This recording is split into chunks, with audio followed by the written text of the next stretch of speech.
Então, vamos voltar aqui, meninos. Olha só. Então, a membrana plasmática... Professora, Oi, pode falar. os meninos pediu avisar que não estão conseguindo entrar. E, tipo, é muita gente que não está conseguindo entrar. Pede para tentar entrar nesse link de novo. Sai dele e tenta entrar de novo. Tá bom, eu vou falar. Obrigada. Professora, por causa que a senhora não está aceitando, uai. Mas todos que aparecem aqui, dá para ver minha tela? Todos que aparecem aqui já está aceito, já. Aí, ó, tá vendo? Ó? Já foi admitido. Entendeu? Vamos ver aqui, então, ó. Então, aqui, a membrana plasmática, ela é o envoltório que está presente em todas as células, né? Então, não tem exceção, toda célula tem membrana plasmática. Dentro da membrana plasmática, a gente encontra o citoplasma. Seja célula procarionte ou célula eucarionte, ela tem citoplasma. Então, o citoplasma está presente em todas as células. Esse citoplasma, ele possui o citosol ou hialoplasma, que é formado por uma substância meio que gelatinosa. Ele vai apresentar uma consistência parecendo uma gelatina antes de solidificar. Então, pensa, eu fiz uma gelatina, né, dissolvi lá o pozinho na água, e ele está bem líquido. Aí coloquei na geladeira, e ele ficou, ainda não deu tempo dela ficar sólida, mas ela já está meio que consistente, ela não está líquidazinha igual quando eu coloquei na geladeira. É dessa consistência que é o citosol ou hialoplasma. Esse citosol, então, seria a parte mais líquida que a gente vai ter. E disperso, solto no citosol, a gente encontra as organelas celulares. Então, organelas celulares, com exceção dessa bolona roxa aqui, né, todas são organelas. Até alguns autores consideram até o núcleo como se fosse uma organela. As organelas celulares, elas são como se fossem, se a gente fosse fazer uma analogia, como se fosse um órgãozinho do nosso corpo. Cada organela, ela desempenha uma função para a célula, assim como cada órgão desempenha uma função para o nosso corpo, tá? Então, se a gente for olhar aqui, tem várias organelas. Eu vou comentar mais aqui, algumas que a gente, por alto, e algumas a gente vai falar mais, que é o nosso assunto de hoje. Então, por exemplo, bem próximo ao núcleo, então o núcleo é essa bola roxinha que está aqui. Bem próximo ao núcleo de azul, né, circulando ele, a gente tem o retículo endoplasmático. Existem dois tipos de retículo endoplasmático. Um é chamado de retículo endoplasmático rugoso ou granular, e o outro é chamado de retículo endoplasmático liso ou agranular. O retículo endoplasmático rugoso ou granular é esse que está todo dobradinho aqui, ó, tá? Então, o cursor passando nele.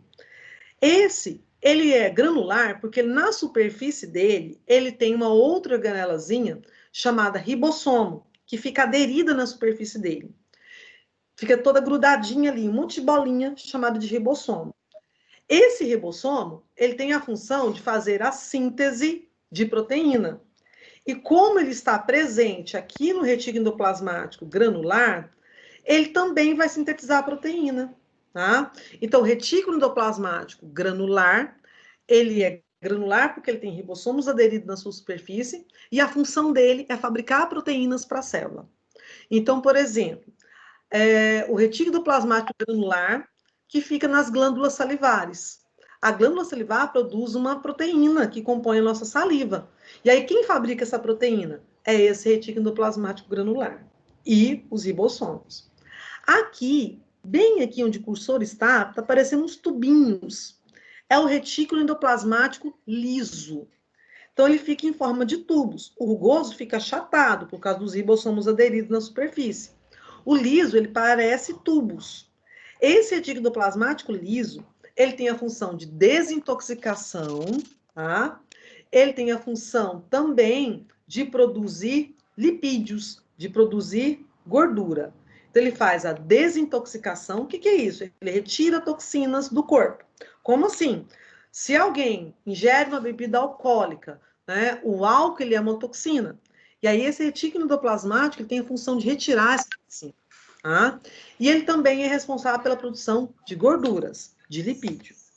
Bom, outra organela que está aqui é essa mais vermelhinha. É o complexo de Golgi, ou complexo golgiense. Esse complexo de Golgi, ou complexo golgiense, tem um microfone que está ligado, estou escutando um som aí. Esse complexo golgiense, ele vai armazenar secreções. Tá? Gente, desliga o microfone de vocês, tá? Que eu estou escutando. Vamos lá? Então, ó, complexo golgiense, a função dele é armazenar secreções. Então, vamos supor que o retículo endoplasmático gozo produziu uma proteína digestível. E ele não tá, a célula não precisa dela agora. O que ele faz? Ele guarda ela onde? No complexo de Golgi. Esse complexo de Golgi, ele elimina essa substância assim que a célula precisar, que a célula necessitar, tá? Então, ele vai eliminar isso assim que for necessário, ok? Bom, outra organela que tem é a mitocôndria, que a gente vai falar mais dela hoje, que é a organela responsável pela síntese de energia, tá? A gente também tem o peroxissomos, que é o que quebra a água oxigenada na célula.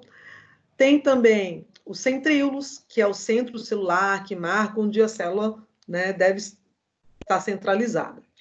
Bom, agora nós vamos ver uma outra célula. Essa outra célula é qual? Que célula que é essa, gente? Me responde aí, por favor. Ela é procarionte. Não é procarionte, é uma célula eucarionte. Olha o núcleo separado do citoplasma. Ela é vegetal. Agora que eu percebi. Vegetal. Ela é vegetal. Isso! Essa é uma célula eucarionte, e aí eu sei que ela é eucarionte pelo núcleo. Então, para mim saber se é procarionte ou não, eu tenho que ver duas coisas. Núcleo e organelas. Tá vendo que tem um monte de organelazinha? As organelas, essas organelas não existem na célula procarionte, só na eucarionte. Então, essa é uma célula eucarionte, só que ela é uma célula eucarionte vegetal. Como que eu sei que ela é célula eucarionte vegetal e não animal? Primeiro, parede celular. Tá vendo que aqui, ó, tem essa estrutura, onde está o meu cursor? Tem essa estrutura externa e também outra coisa que tem na célula eucarionte vegetal, que não tem na animal, é o cloroplasto, que é essa coisinha verde que nós estamos vendo aqui, ó. Esses são o cloroplasto. Cloroplasto só existe em célula vegetal, não existe animal, tá? Então, se eu voltar aqui na célula animal, ela não tem parede celular, como a gente está vendo, só membrana plasmática, sem parede celular, e ela não tem aquela coisinha verde, que é o cloroplasto, tá? Então, cloroplasto e parede celular são características de célula vegetal. Também a gente vai ter vacúolo, só que existe algumas células eucariontes, que não são vegetais, que podem apresentar vacúolo. No caso da nossa, não tem, mas protozoário tem, tá? Bom, então, para que serve esse vacúolo? Já que esse aqui está na vegetal e no animal que a gente viu ali, não tem. Esse vacúolo, ele serve para como se fosse uma caixa d'água para a célula. É ele que vai ter o controle hídrico da célula. Tudo fala hídrico, quer dizer água. Então, ele vai controlar a quantidade de água que está na célula. Então, por exemplo, vamos pensar o seguinte, uma planta que eu aguei. Eu aguo aquela planta todos os dias ali. Esse vacúolo vai estar cheio d'água. Aí, de repente, acabou essa quarentena, e aí eu vou viajar, vou ficar 15 dias fora. Vou aproveitar agora. Aí esse meu vacúolo, dessa minha plantinha, que eu vou ficar 15 dias sem aguá-la, ele vai perdendo água, porque ela vai usando, como se ele fosse uma caixa d'água. E aí ele vai perdendo essa água e vai murchando. E aí, quando eu voltar, as folhas da minha planta vão estar murchas ou até mesmo secas, porque ele perdeu água, tá? E o cloroplasto? O cloroplasto, ele é a organela que serve para fazer a fotossíntese. Então, as plantas fazem fotossíntese porque elas têm essa organela chamada cloroplasto. E a parede celular, que está aqui na célula vegetal e não está presente na célula animal, ela tem a função de proteção e também é ela que confere a rigidez. Então, por exemplo, se eu for lá num caule de uma árvore, totalmente rígido, né? Até a madeira a gente usa, né, para fabricação de móveis, e quanto tempo fica essa madeira aí? É essa parede celular que tem substâncias que fazem com que ela fique muito rígida, tá? Então, a parede celular dá rigidez, proteção para essa célula, tá? Bom, então, das organelas, na célula, tanto animal quanto vegetal, célula eucarionte que nós estamos falando, tanto animal quanto vegetal, a gente encontra uma organela chamada lisossomo. Esse lisossomo é uma organela que tem a função de digestão, tá? Então, é uma organela que é como se fosse o aparelho digestório nosso. É uma organela que está na célula e que a função dela é retirar da célula, digerir, né, tudo aquilo que a célula precisa. Como assim? Então, por exemplo, uma célula, ela ingeriu uma partícula, entrou uma partícula dentro da célula. Essa partícula que entrou dentro da célula, o lisossomo vai lá e tenta digerir. O lisossomo pode digerir aquilo que é da célula ou aquilo que não faz parte da célula. Como assim? Vamos imaginar que dentro da célula, então tá aqui a minha célula, vamos imaginar que dentro da célula eu tivesse um peroxissomo desse aqui que não estivesse trabalhando, não estivesse funcionando. Aí vai vir, então, um lisossomo e vai digerir esse peroxissomo, vai comer ele, tá? Ele vai eliminar ele aqui da célula. Ele digeriu, então, algo que é da célula. Então, a gente chama essa digestão de digestão autofágica, quando o lisossomo digere algo que é da célula, tá? Mas o lisossomo pode digerir também algo que não é da célula. Se entra uma bactéria dentro daquela célula ali, ela não faz parte da célula. E o lisossomo pode ir lá e digerir essa bactéria, tá? Exemplo de digestão autofágica ocorre com o girino. Então, o sapo, antes de passar pela metamorfose, ele era um girino, e o girino tinha cauda. Então, à medida que esse girino vai desenvolvendo, a cauda está presente. Então, aqui, ó, ele já é quase, na letra C, ele já é quase um sapo, né? Já tem as 4 patas, só que tem uma cauda grande ainda. O que acontece? Os lisossomos que estão na célula dessa cauda, eles vão digerir toda essa cauda, até que ela vai desaparecendo, igual está na letra D, até chegar na letra E e desaparecer por completo. Então, lisossomo é uma organela celular que faz digestão. Ele pode digerir algo que é da célula, ou a própria célula na qual ele se encontra, ou ele pode digerir algo que não faz parte da célula. Então, por exemplo, uma célula que faz muito essa digestão é uma célula de defesa nossa, chamada macrófago. Esse macrófago é uma célula branca do sangue, uma célula de defesa, que toda vez que entra vírus ou bactéria, ele tenta comê-lo e digerir, tá? Para eliminar aquele agente causador de doença do nosso corpo, tá?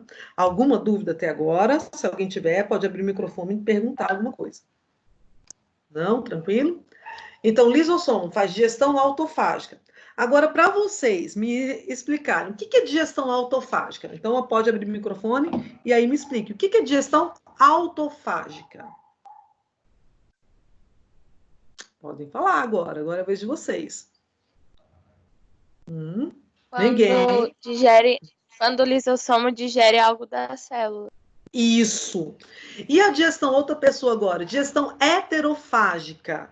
O que seria essa digestão heterofágica? Lembrando que hétero quer dizer diferente. O que quer dizer isso? Alguém que não pertence à célula? Dirige alguma... Isso. Pode ter? Não pertence. Isso. Então, digestão autofágica, quando o lisossomo vai digerir algo que é da célula. Ou ele pode digerir até a própria célula inteira. Tá? Essa é a autofágica. Então, por exemplo, no útero, né? A mulher que está grávida, o útero dela cresce do tamanho da melancia, ou até maior. Essas células que estão sobrando depois que ela ganha neném, tem que desaparecer. E aí o lisossomo vai lá, se abre dentro daquela célula e come aquela célula toda, digere aquela célula toda. Isso é uma digestão autofágica, porque ele está comendo aquilo que é da célula na qual ele se encontra. Digestão heterofágica, quando ele vai digerir algo que não é da célula. No nosso corpo, a digestão heterofágica ocorre com os macrófagos. Macrófago é uma célula de defesa do nosso sangue que vai digerir, né, no caso, algumas bactérias ou vírus que não fazem parte do nosso organismo. Mitocôndria. O que é mitocôndria? A mitocôndria é uma organela celular, ela é extremamente importante. Acredita-se que a mitocôndria, pela evolução da célula, seria uma bactéria que teria entrado dentro de uma célula, nas primeiras células primitivas. E aí essa célula, né, na qual a mitocôndria entrou, como a mitocôndria produzia energia para a célula falou, nossa, esse negócio é muito bom, não vamos comer ele, deixa ele aqui e ele vai ficar aqui dentro, tá? E assim, por que tem essa teoria deles acharem que a mitocôndria entrou dentro de uma célula por endossimbiose e continuou ali? Porque a mitocôndria é uma organela que tem DNA próprio. As outras organelas, com exceção do cloroplasto, não possuem DNA. Ela tem um DNA próprio. Então, eles acreditam que ela poderia ser uma bactéria que entrou por endossimbiose dentro de uma célula e a célula manteve ele ali, até hoje. E aí, essa mitocôndria é muito importante porque ela faz duas coisas. É nela que ocorre a respiração celular e é nela que ocorre a produção de ATP. O que é ATP? ATP, a sigla ATP significa adenosina trifosfato. Essa adenosina trifosfato é uma molécula de energia da célula. Então, é como se a adenosina trifosfato fosse a minha moeda que eu tenho para ir no mercado e comprar alguma coisa. Então, esse ATP é o que fornece para as nossas células a energia para ela funcionar, tá? Então, o meu corpo, ele consome ATP. Então, por exemplo, a gente pensa, meu corpo consome ATP. Como assim, tá louca? Eu consumo arroz, feijão, carne, oxigênio. Só que a comida, aquilo que eu como e o oxigênio, então eu preciso dos dois, né? A comida ela é quebrada, por exemplo, carboidrato é quebrado até chegar em glicose. Essa glicose, junto com o oxigênio, lá na mitocôndria, ela vira ATP, ela é transformada em ATP, é transformada em energia. Então, por isso que eu preciso do alimento e do oxigênio, porque o alimento, a minha comida e o oxigênio, dentro da minha mitocôndria, então o aparelho digestório vai fazer digestão, vai digerir, por exemplo, carboidratos, liberar glicose. A glicose vai pelo sangue e chega dentro da célula. E chega também no sangue, né, dentro da célula, o oxigênio. Glicose e oxigênio são transformados lá dentro da célula, principalmente na mitocôndria, em ATP, em energia. Tá? E aí essa energia, as minhas células usam para realizar a atividade. Então, se eu tirar todas as mitocôndrias da minha célula, eu posso comer horrores, que eu não vou ter energia nenhuma, nem para digerir o alimento. Tá? Então, o ATP é a molécula de energia da célula, e ele é produzido pela mitocôndria. Mas para ela produzir, ela precisa que eu respire, né, que eu pegue o ar da atmosfera e leve para ela, porque isso aqui não é a respiração, é só a ventilação, e que eu coma, tá? E que tenha digestão, certo? Bom, a mitocôndria, ela tem duas membranas, uma externa, que é essa lisinha, e uma interna, que é cheia de dobraduras.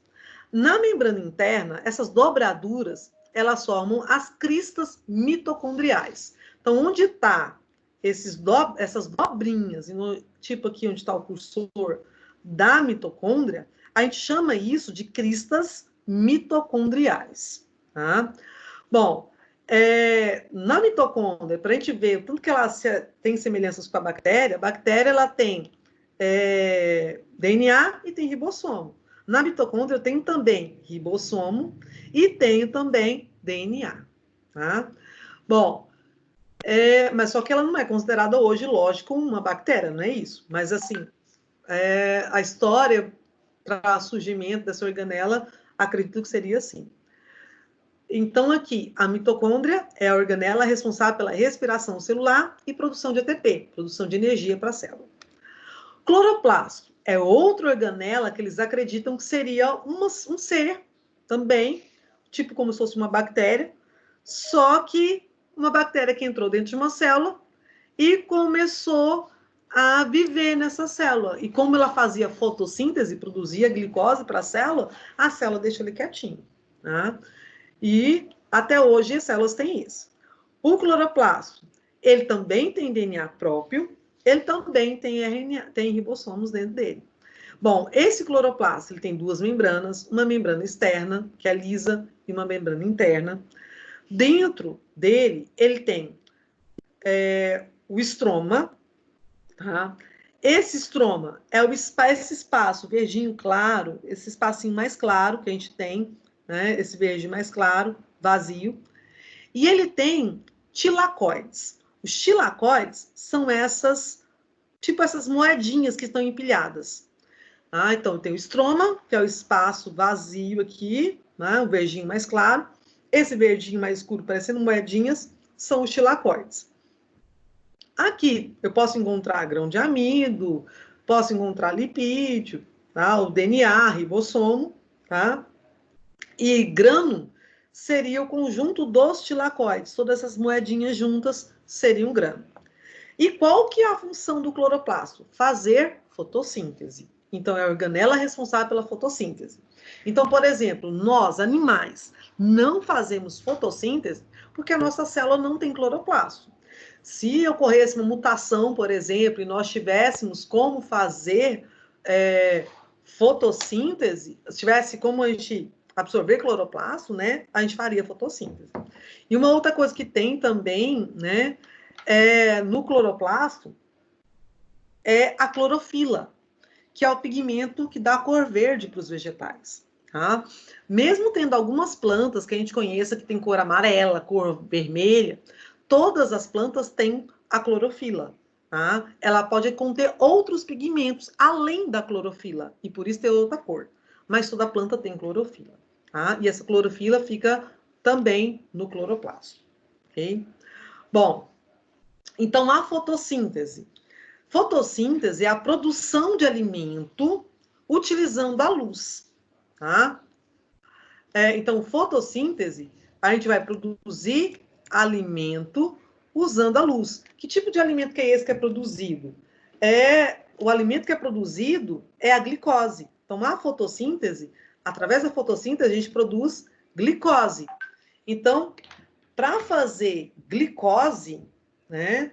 Claro, eu preciso ter essa organela, que é o cloroplasto, e dentro desse cloroplasto, o que vai acontecer? A planta vai assimilar a água do solo, ela vai absorver a água do solo, mandar essa água para dentro da célula. As folhas vão absorver da atmosfera o CO2, que é o gás carbônico, e aí essa molécula de água e esse CO2, que é o gás carbônico, dentro lá do cloroplasto, eles vão sofrer uma reação, tá? Mas essa reação só ocorre, né, se tiver a presença de luz. E aí, através dessa reação, vai ter uma etapa dessa reação que precisa de luz, vai ocorrer a formação de glicose, que é o C6H12O6, vai ocorrer a liberação de oxigênio e liberação de água. Então, toda vez que a planta faz fotossíntese, ela tira da atmosfera gás carbônico, libera para a atmosfera oxigênio, ela transpira, libera vapor d'água para a atmosfera também e produz glicose para ela. A glicose que ela produz é para ela. Só que nós, animais, né, fazemos o quê? Nos alimentamos de plantas. E aí a gente consome essa glicose que está na planta. Tá? Só que geralmente essa glicose pode estar em outras formas, por exemplo, amido. Né? Se eu comer, por exemplo, uma batata doce ou uma batata inglesa, tanto faz, ela vai ter amido. O amido é o quê? É a reunião de várias moléculas de glicose juntas. E aí aqui dentro, esse amido, dentro do meu aparelho digestório, ele vai ser quebrado em glicose. E aí essa glicose vai para onde? Para o meu sangue, né? Do meu sangue ela é levada para a célula. E aí entra a glicose, entra também oxigênio dentro da minha célula, e aí dentro da minha célula, lá na mitocôndria, que é aquela organela que nós falamos antes, vai ocorrer a formação de ATP. Vai ocorrer o que a gente fala de respiração celular e formação de ATP. Tá? Alguma pergunta aqui, meninos? Não? Pode seguir? Alguma dúvida? Bom, então na fotossíntese, Na fotossíntese, é o quê? É o processo de produção de energia. Então, é através da fotossíntese que a planta produz a glicose, para usar essa glicose como fonte de energia, né? A planta também pega a glicose, converte ela em ATP, tá? Até ela poder fazer fotossíntese, ela tem que ter o ATP, tá? Então, a planta, na célula da planta, também tem mitocôndrias. Então, é o processo de produção de energia que os seres que são clorofilados, né, vão fazer. Quem é o ser clorofilado? Plantas, algas, né, e cianobactérias.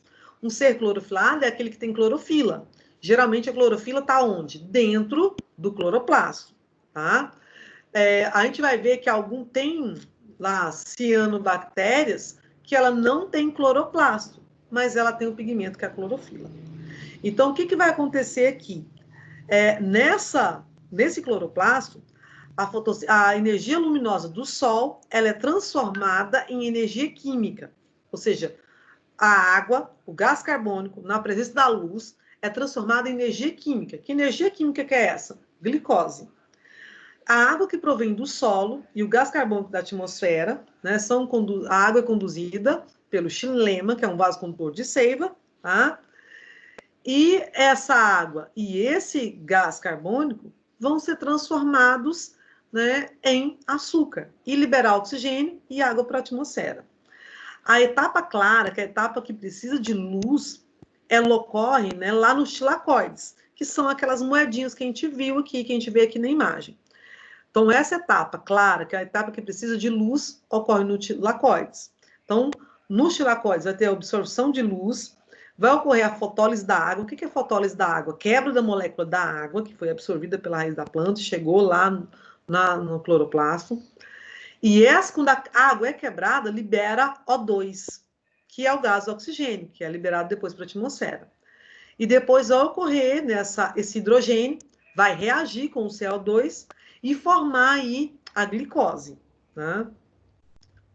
Bom, depois vem a etapa fotoquímica, né? A etapa química aqui, que é a fase escura. Essa fase escura, ela ocorre no estroma, que é essa parte de verdinho mais claro. E aí ela não precisa de luz, tá? Em que o CO2, ele vai se juntar com o hidrogênio ali para formar a glicose, tá? Então, essa parte já não precisa de luz mais. Eu preciso de luz para ocorrer a fotólise da água. Então, foto quer dizer luz, lise quer dizer quebra. A quebra da molécula da água para liberar o oxigênio, tá? Bom, então aqui, nos tilacoides, que são essas moedinhas, vai ocorrer a fase clara da fotossíntese, onde a luz é importante para ocorrer a fotólise da água. Aqui embaixo da seta, não sei se dá para ver, o meu aqui está meio estranho, tá H2O, ou seja, água. Então, a água entra nesse tilacoide, a luz quebra a água e libera para a atmosfera o oxigênio. O hidrogênio fica preso aqui. Aqui no estroma, vai ocorrer a fase escura, que é esse hidrogênio se ligar ao CO2 para formar o açúcar, tá? Para formar a glicose, ok? Bom, uma outra parte da célula eucarionte que é extremamente importante é o núcleo, né? Que é aquela bolinha roxa que a gente mostrou lá quando a gente viu a célula inteira. E assim, bem próximo ao núcleo está lá o retículo endoplasmático rugoso com seus ribossomos aderidos. A gente vai falar de cada partezinha do núcleo de novo, né? Que aqui a gente tem, né? A gente pode ver nessa imagem que ele tem lá a carioteca, que é a membrana que envolve o núcleo, separa o material nuclear do citoplasma. Tem também o nucleoplasma, que é a região menos condensada do núcleo, tá?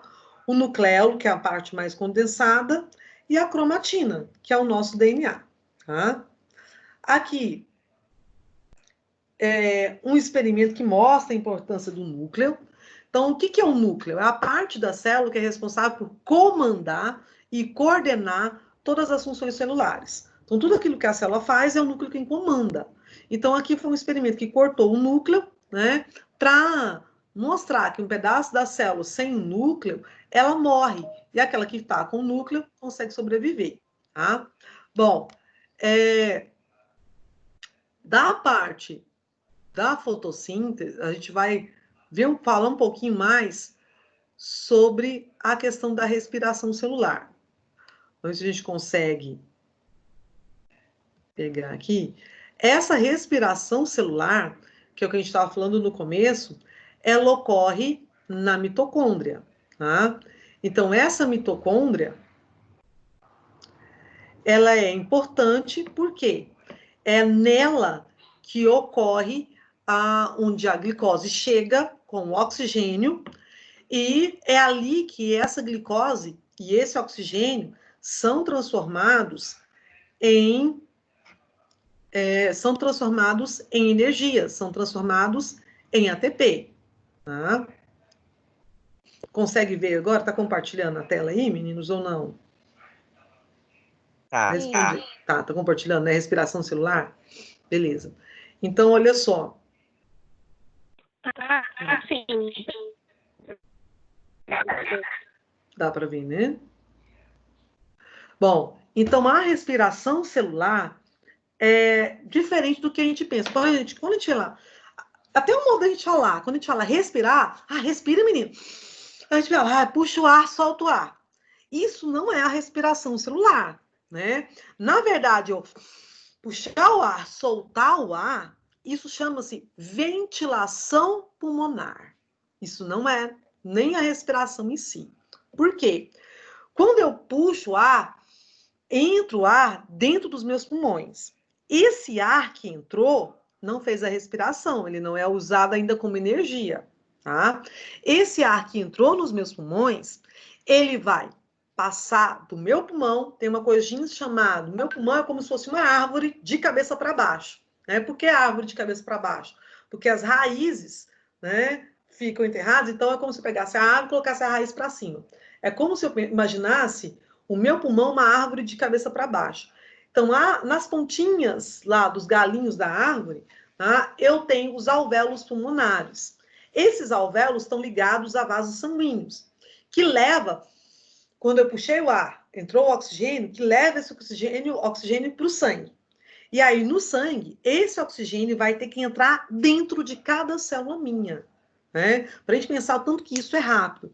Porque eu puxei aqui, quantas vezes já puxei o ar aqui, né? E está entrando oxigênio em cada célula minha. E o CO2? Da onde que ele veio? Professor, é o CO2 que você puxou, entrou oxigênio e entrou CO2, aí você jogou ele fora. Não. Geralmente, esse CO2, claro que sai, quando eu jogo o ar para fora, sai algumas impurezas que entram também.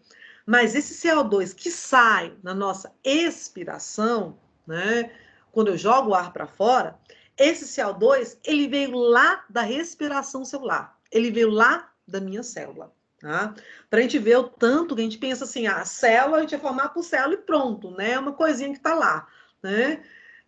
As células estão vivas e elas é que fazem a nossa respiração.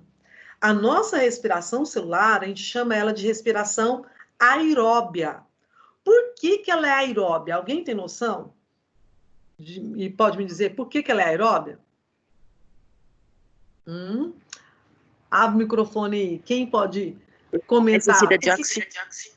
Isso, muito bem. A nossa respiração celular, ela é aeróbia. Por quê? Porque a gente utiliza oxigênio. Então, eu preciso do oxigênio para minha respiração, né? Bom, e outra coisa, para ocorrer a respiração celular, além do oxigênio, eu preciso de uma outra coisa, que eu busco na comida, que é a glicose. Aí vocês vão até me perguntar, falar assim, mas professor, então quer dizer que eu preciso comer só carboidrato?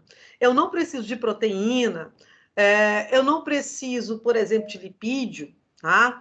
Eu preciso muito de proteína, eu preciso muito do lipídio, em quantidade menor, mas eu preciso muito. Mas só que, por exemplo, para a minha célula quebrar a proteína, ela demora muito tempo. Para quebrar a gordura, ela demora muito tempo. Tá? E a gente fala do carboidrato porque quando eu quebro o carboidrato, eu libero glicose. Quando eu quebro proteína, eu não libero glicose, eu libero aminoácidos que vão compor os meus músculos, meus ossos. Quando eu quebro lipídio, eu vou liberar ácidos graxos, tá? Que vão compor, por exemplo, até as minhas próprias células. Mas para a respiração celular, eu preciso da glicose. E essa glicose vem do carboidrato, tá? Bom, então aqui, respiração celular é um processo que é bioquímico. Por que bioquímico? Na verdade, bio porque ocorre no nosso organismo, é uma coisa viva. E químico porque é uma reação química que acontece. Então, quando a glicose, que tem lá, tem ligações químicas entre carbono, hidrogênio e oxigênio, ocorre uma quebra dessas ligações, ocorre liberação de energia. Por isso que é uma coisa química também. A gente chama de processo bioquímico porque ocorre no meu corpo, por isso bio. Mas é a reação química que está acontecendo, tá? E ela ocorre dentro da célula, por isso que a gente chama de respiração celular. Então, eu falar pulmão, ele faz ventilação. Claro que eu preciso de todo o meu aparelho respiratório, senão esse ar não chega no meu sangue e depois não vai chegar na minha célula, né? Mas só eu puxar o ar e soltar não é minha respiração, tá? Isso é ventilação pulmonar.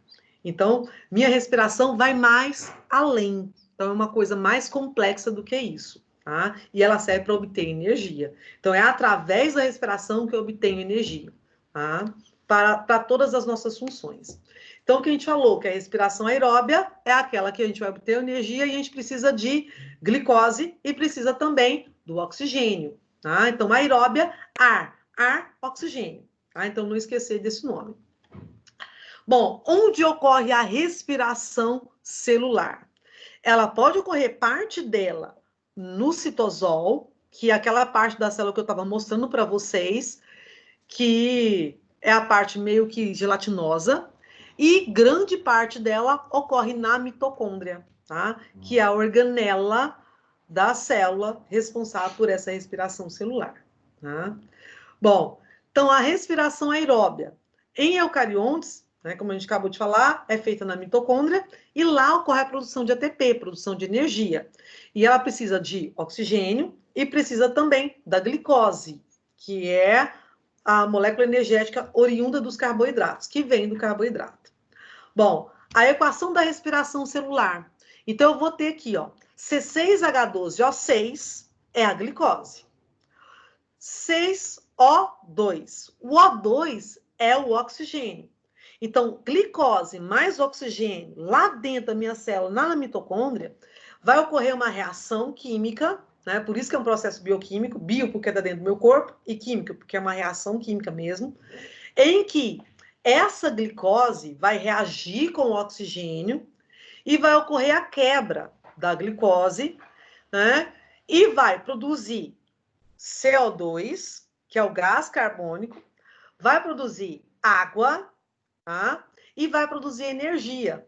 Essa energia é o que eu chamo de ATP, que é adenosina trifosfato. A gente vai ver que na molécula de ATP tem até fósforo. P aí é do átomo de fósforo. E se eu olhar nessa equação, não tem nenhuma letra P, não tem nenhum átomo de fósforo. Esse fósforo vai estar na célula, tá? Bom, então aqui, o resíduo da respiração celular, como se fosse o lixo dela, é o gás carbônico, que a gente joga para fora, e a água, tá? E o produto que eu quero é o ATP, que é o produto final, certo? Bom, a respiração celular é dividida em 3 etapas: glicólise, ciclo de Krebs e cadeia respiratória. Pode falar, já. Pode falar. Bom, meninos, a gente já está no finalzinho mesmo. Não dar tempo a gente terminar esse daqui, porque ele é mais complexozinho também. E aí nós vamos fazer o seguinte: nós vamos, porque a gente tem outras aulas agora, nós vamos terminar nossa aula por agora. Na próxima aula a gente continua. Eu vou colocar essa aula no aplicativo, tá? E aí a gente vai continuar na próxima aula, terminar essa parte. E, por favor, os agentes jovens de cada sala me envia a frequência, ok? Certinho? Então, até a próxima aula, meninos. Obrigadinho. Até a próxima. Tchau, professor. Tchau.